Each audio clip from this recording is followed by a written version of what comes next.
どうして中卒が俺以上に英語を話せるんだ？相沢さんがそんな子供じみた文句を言うものだから、周りの人たちは笑い出した。きっと周りが笑い出したのは、相沢さんが横領もするし、浮気もするし、英語も点でダメなやばいやつということが、周りにバレたからだろう。僕は周りと同じように笑いながら、相沢さんに質問した。僕が英語ができるのは、母親の影響です。母親は英語教師だったんで。相沢さんは、僕の母親から英語は習っていないんですか？その瞬間、周りが笑うのをやめ、シーンと静まり返った。空気がひんやりと冷たい。きっとみんな、なんとなく分かったのだろう。今目の前で行われている僕と相沢さんの話している場面は修羅場の場面であるということを、そりゃ笑いづらくなるよね。でも僕は周りのことなんか気にせずに相沢さんのことを追い込むことを徹底した。僕の名前は中崎健人、中卒だ。本当は高校にも大学にも行きたかった。でも、訳あって中卒で就職した。だが運よく今の会社に拾ってもらって、今もその会社で働いている。就職が決まった時、僕は嬉しくて家で泣いた。この与えられたチャンスを無駄にしてはならないと僕は思い、毎日がむしゃらに働いた。もちろん、働いていて嫌なことはある。不運なことに、僕は相沢さんに目をつけられてしまっている。きっかけは本当に簡単なものだった。それは何なのかというと、ただ単に僕が中卒で学歴が低いからだ。僕はことあるごとに相沢さんから学歴が低いことを馬鹿にされた。さらに、仕事を覚えさせてやる。という名目で、本来ならば相沢さんがすべき仕事を僕は押し付けられていた。これが社会の理不尽というやつか。僕に仕事を押し付け、気楽そうな顔をしている相沢さんを横目で見ながら、僕はそんなことを思っていた。もちろん仕事を片付ける手は止めない。なんて言ったって、僕は相沢さんに目をつけられてしまっているのだから。手を止めていたら、どんなことを言われるか分かったものじゃない。まあ正直なところを言うと、相沢さんからは毎日のように学歴のことをいじられているし、もう僕は慣れてきた感じさえもある。ただ、例外もあって、僕が風邪気味の時は、相沢さんのそういういじりとか、理不尽な仕事の押し付け方が、刃のように僕の体に刺さることもあるんだ。本当、風邪って嫌だよね。いや、嫌な奴は相沢さんか。なんかこの上司の下で働いていると、どういうわけか、僕がすべて悪いような錯覚に陥ることがあるんだ。おかしいよね。でも、僕はこの会社で働き続けるよ。だって僕、中卒だもん。中卒のやつ雇ってくれる会社、多分そんなにないだろ？今の会社、相沢さん以外の人は性格悪くないし、福利厚生もいい方だし、仕事だってせっかく覚えられてきたのに、辞めるなんてもったいない。でもたまに、相沢さんから学歴のことをいじられているとき、僕は僕が中卒になった理由を思い出して、相沢さんの声をシャットダウンしてしまう時があるんだ。もちろん僕は、見た目上では、相沢さんの話を聞いてる態度をとっているよ。でもたまに、僕はこの失礼な上司の声をシャットダウンして、精神のバランスを保っているんだ。まあ、上司の声をシャットダウンしてそらした意識の先にある、僕が中卒になった理由の記憶だって、そんな精神にいいものじゃないんだけどね。あんなことさえなければ、僕は中卒にならなくて、相沢さんから無意味ないじりをされずに済んだのかな。僕がありもしない未来を妄想してしまうのにだって理由がある。それもこれも、両親が僕が中学生の頃に離婚してしまったから。原因は母親の不倫だったんだよね。普通不倫って男がするイメージあるだろ？ドラマでも小説でも大体男が話の中で浮気してる。でも、うちの母親はなんだか型破りなタイプというかなんというか、不倫に走っちゃったんだよね。本当、いとも簡単にとはこのことかというくらい、母親の決断は早かったんだ。僕は確かにこの人から生まれたはずなのに、この人は僕と父さんのことを捨てて、不倫相手のところに行っちゃったってわけ。父さんは、母さんが不倫してたこととか、即決で不倫相手を選んだこととか、いろいろ重なったんだろうね。その結果、ショックとストレスで倒れ、長期入院を余儀なくされた僕の父さん。父さんはしばらく働けなくなって、父さんの貯金を切り崩しながら入院費を賄った。そこから僕の生活費もね。僕の世界でたった一人の大事な大事な父さん。近所の人は僕の父さんのことを、男のくせに妻の浮気くらいで倒れちゃうなんて案外弱い人なのね。と、ひそひそと噂していた。暇な連中だ。僕らの家庭のことを知った気になって、記者気取りかよ。僕はそんな近所の連中にだって、通りがかったら欠かさず挨拶した。なんでそんな失礼な奴らにまで挨拶するのかって、簡単な話だよ。だって父さんが入院している間、僕が近所の人に、こんな状況下でも挨拶してたら、父さんの株が上がるだろ。できた息子を育てられた素晴らしい父親というイメージを近所の連中どもに植え付けて、僕は退院した時の父さんが少しでも安心して暮らせるような環境を整えていたのだ。僕の日々のその努力の甲斐あってか、僕の思惑通り、近所の連中は僕をすっかり信用していた。母親に捨てられた悲劇の息子のイメージをつけられたのは正直うざったかったが、批判されるよりはマシだ。それから少し経ち、僕は父さんの入院している病院に行こうと歩いていた。すると、近所の連中が僕に挨拶してきた。僕も挨拶を返した。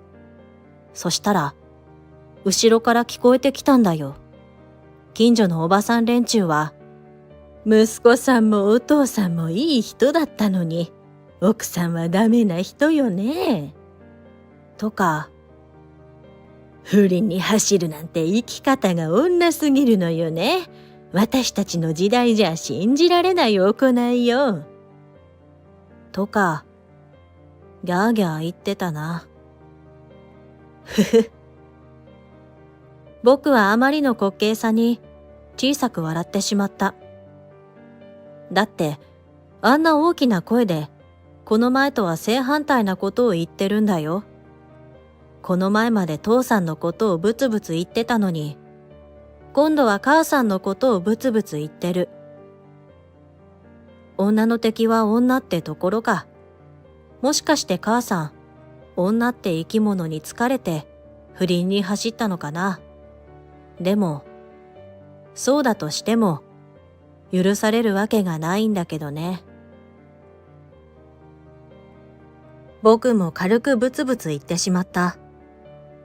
嫌だな。近所の連中の癖が移ってしまった。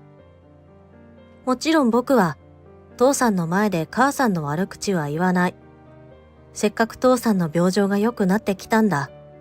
ここで母さんの悪口なんかを父さんに吹き込んだら、父さんがどうなってしまうか。それに、僕は父さんにある報告をしようと考えていた。病室で横になっている父さん。働いていた時とは違って、線が細く、弱々しいが、顔色は良くなってきている。父さんは僕に、ごめんなあ。父ちゃんがこんな弱いばかりに、心細い思いをさせて。と、泣きながら言った。僕は父さんの瞳から流れる涙をティッシュで拭きながら、こう返した。心細くなんかないよ。むしろ、早い段階で一人暮らしの予行練習ができて、父さんには感謝してる。最近は生活力もついてきて、自炊もできるようになったんだ。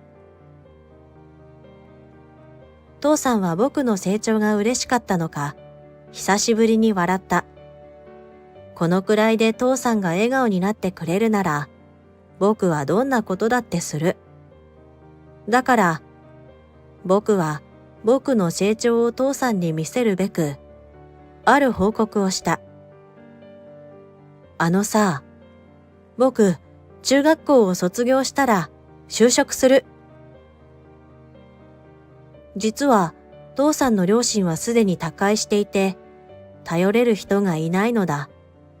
正直父さんの貯金を切り崩しながら、このまま生活していくのは難しい。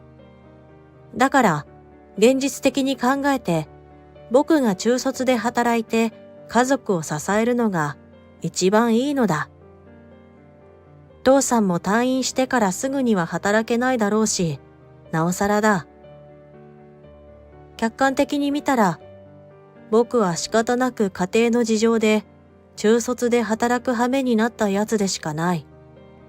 もちろん、僕の中で仕方なく中卒になったという事実はあるし、そういう負の気持ちがあるのも事実。でも、その時は、父さんを支えたいという気持ちの方が、そこに打ち勝っていた。それだって、立派な事実だったのだ。父さんは、僕が中卒で就職するのを決めたことを聞いて、また泣いていた。ごめんな。本当に、ごめんな。こんな父親で、本当にごめんな。僕の腕を掴んで、深く頭を下げて謝る父さん。僕が欲しいのは、父さんの笑顔だけど、こうやって謝れるのも、父さんの心が綺麗だからだ。僕はなおさら、父さんのことを支えたくなった。僕は、華奢になった父さんを抱っこしながら誓った。僕だけは、絶対に父さんを裏切らないから、安心して。僕はその誓いを胸に、就活し、今の会社に受かり、仕事に励んだ。でも、いくら仕事が忙しくても、僕は父さんのお見舞いを欠かすことはなかった。そんなある日、僕は父さんが入院している病院で、あることに気づいた。でも、僕はそのまま何もせず、家に帰った。ドラマや小説の主人公が、家庭の事情で仕方なく人生を変えられて、親を恨むという描写は腐るほどある。でも、僕は父さんを恨んでいない。だって、僕まで父さんのことを恨んだら、父さんはどうなる？世界でたった一人の僕の父さん。恨むなんてできるわけがないだろ？そんな調子で、僕は父さんのことが大好きだったからなのか、それともあのことが引っかかったからなのか、頻繁に父さんのお見舞いをするようになった。父さんも僕の変化に気づいたらしく、こんな質問をしてきた。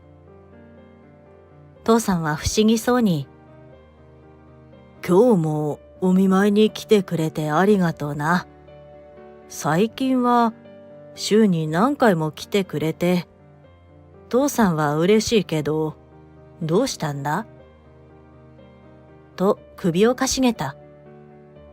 別に深い意味はないよ。なんていうか、最近は仕事に慣れてきて、要領が良くなったから、こうして父さんに会える時間が増えたんだ。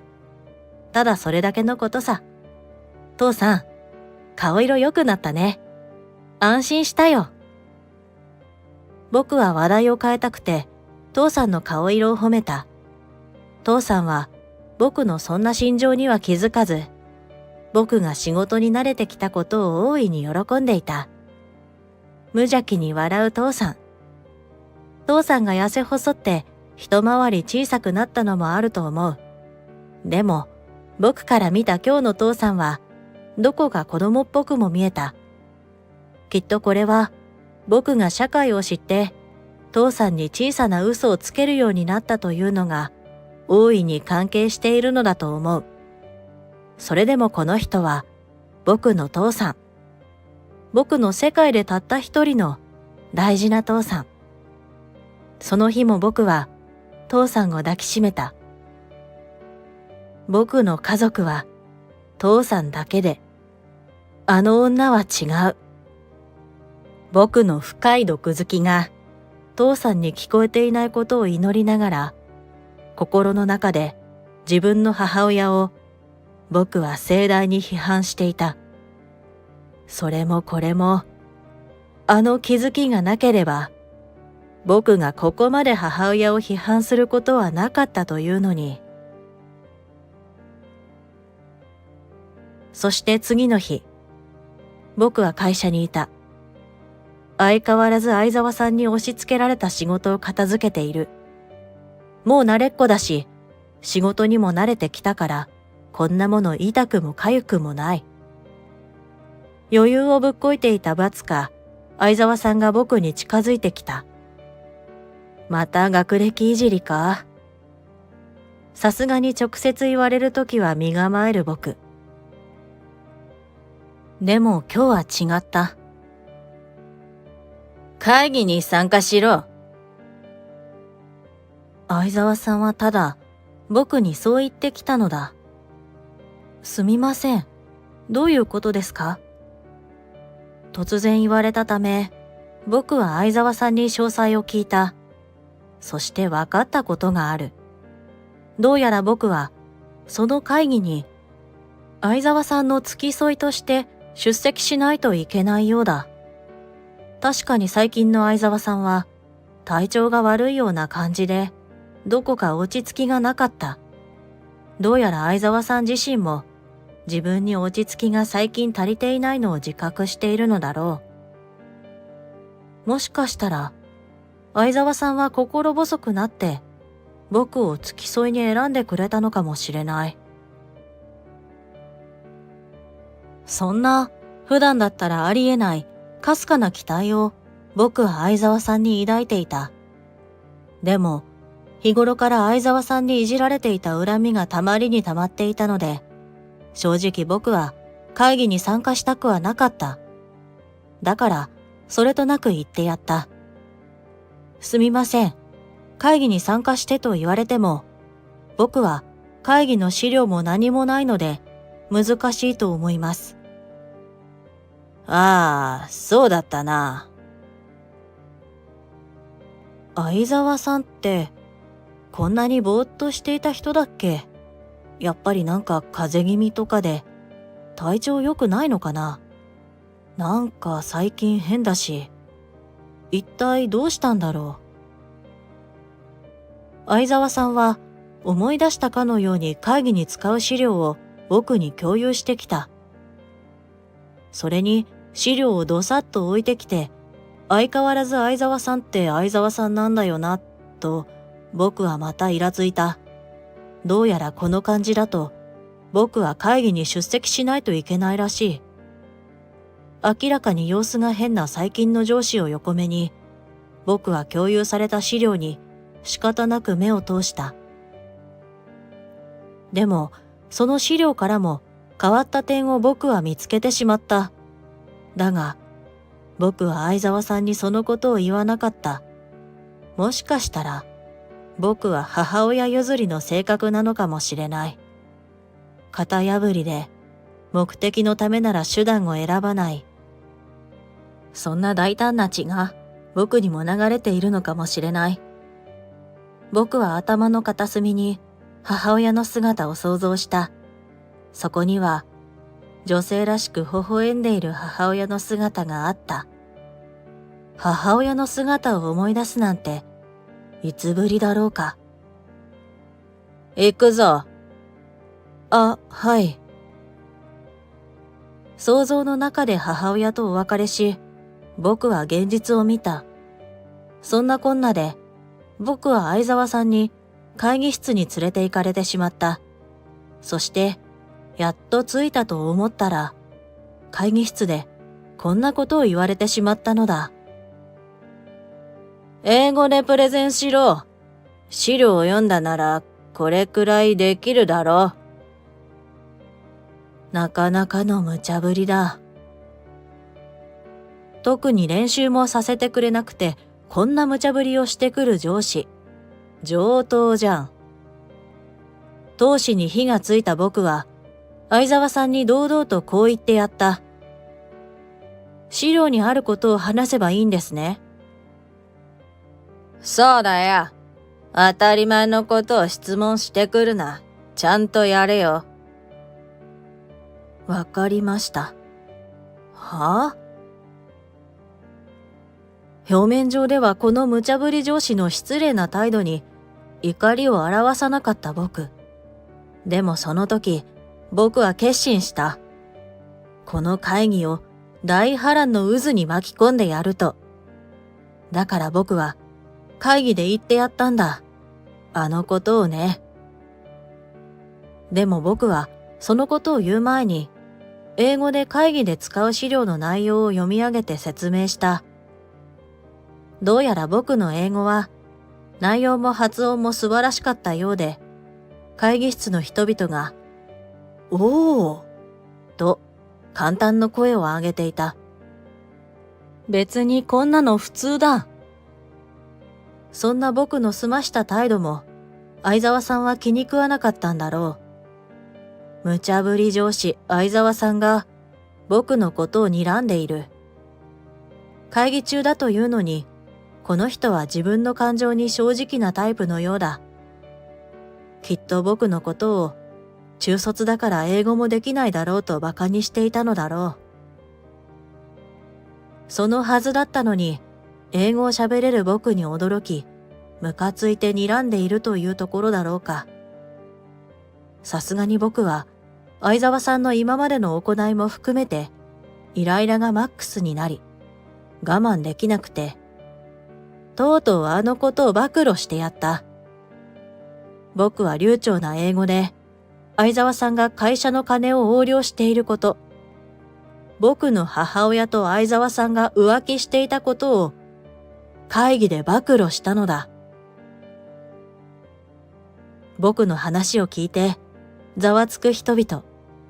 でも、相沢さんは僕の流暢すぎる英語を全部は聞き取ることができていなかったようで、思わぬところに激怒してきた。どうして中卒が俺以上に英語を話せるんだ。相沢さんがそんな子供じみた文句を言うものだから、周りの人たちは笑い出した。きっと周りが笑い出したのは、相沢さんが横領もするし浮気もするし、英語も点でダメなやばいやつということが、周りにバレたからだろう。僕は周りと同じように笑いながら、相沢さんに質問した。僕が英語ができるのは、母親の影響です。母親は英語教師だったんで。相沢さんは僕の母親から英語は習ってないんですか？その瞬間、周りが笑うのをやめ、シーンと静まり返った。空気がひんやりと冷たい。きっとみんななんとなくわかったのだろう。今目の前で行われている僕と相沢さんの話している場面は修羅場の場面であるということを。そりゃあ笑いづらくなるよね。でも僕は周りのことなんか気にせずに相沢さんのことを追い込むことを徹底した。僕の父親は、うちの母親とあなたが浮気なんかしたものだから体を壊しましてね。今でも入院していて本当にかわいそうですよ。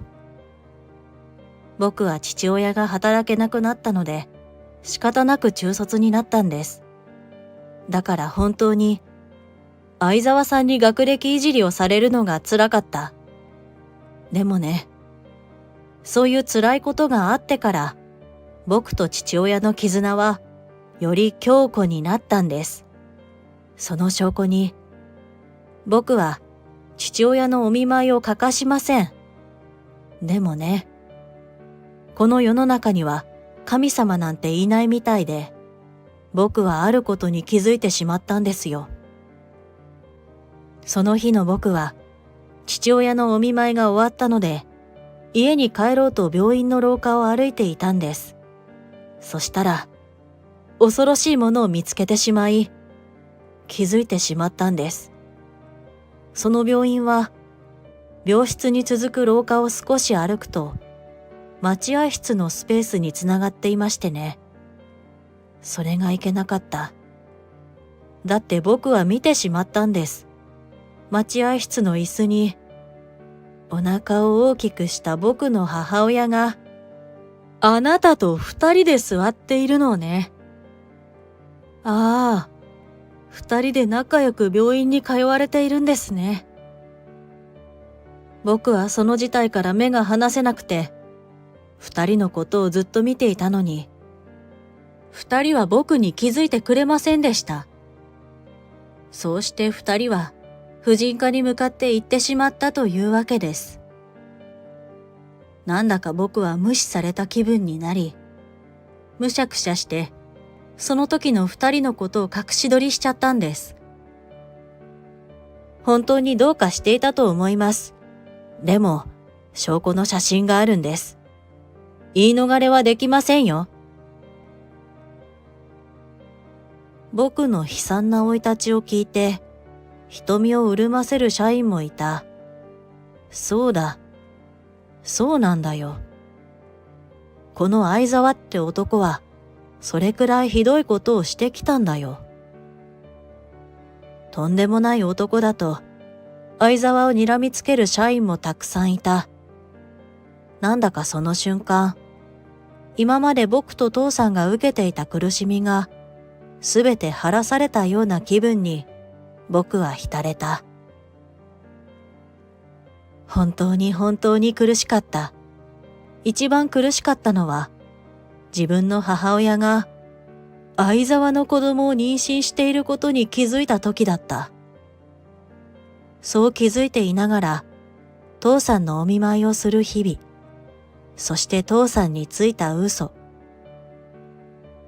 僕が父さんのお見舞いを週に何回もするようになったのは、仕事が落ち着いてきたからじゃない。相変わらずこのクソみたいな上司に仕事を押し付けられて、仕事忙しかったよ。じゃあ本当の理由を教えてあげる。僕が何度も病院に行くようになったのは、母親の姿を偶然見つけたのがきっかけだった。その時、僕の心に芽生えた感情は、憎悪。この感情を止めることなんてできなかった。なぜ僕と父さんがこんなに苦しんでいるのに、あいつらは幸せそうなんだ？僕は憎しみの炎に焼かれながら行動をしていった。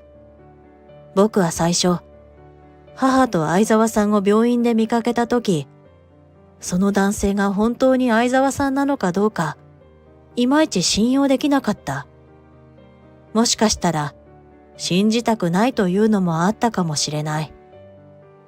自分の母親の浮気相手が上司だなんて、信じたいわけがない。僕を苦しめていた相手がこんな近くにいたなんて分かっただけでもショックで、僕は倒れそうだった。でも、僕はこのピンチをチャンスと考え、不倫相手、つまり相沢の素性を知るために動いたのだ。僕とあいつらをつなげる唯一の場所が病院だったため、僕はなるべくあいつらを観察できるよう、お見舞いの回数を意図的に増やしていたのだ。その甲斐あって、浮気相手が相沢であることは確定したし、証拠の写真だってたんまりある。だから、こうやって考えてみると、相沢がなぜ最近様子がおかしかったのか、僕には分かった。僕の日々の行動と努力は無駄ではなかったのだ。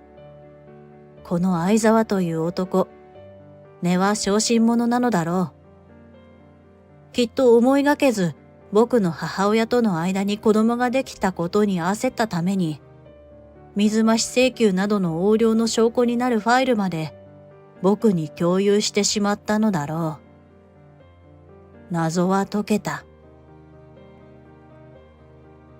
僕は相沢の出方を今か今かとニヤニヤしながら待ち構えていた。すると、ニヤニヤしている僕の顔に、相沢はイラついたのか、こんなことを僕に言ってきたのだ。こっちは子供なんか欲しくなかったんだよ。なのにあいつのせいで全部めちゃくちゃじゃねえか。相沢は自分のしたことを棚に上げて悪態をついたのだ。それから一呼吸置いて、相沢はここが会議の場であると気づいて我に返るが、すでに遅かった。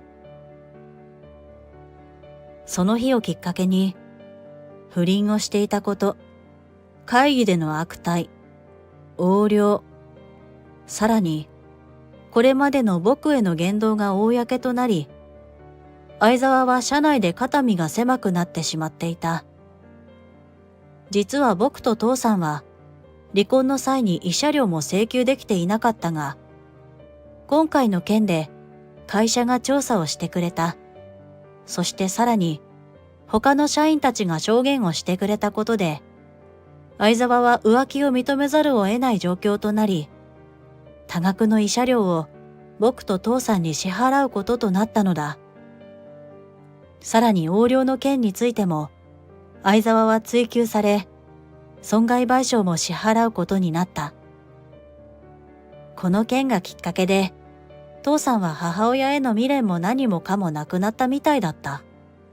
その証拠に、父さんは少しずつ回復していき、無事退院の日を迎えることになったのだから。僕はというと、降格された相沢に代わって部長に昇進した。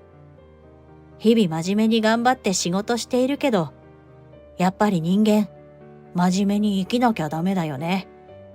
僕はあいつらを反面教師にして、さらなる成長を遂げていたのだった。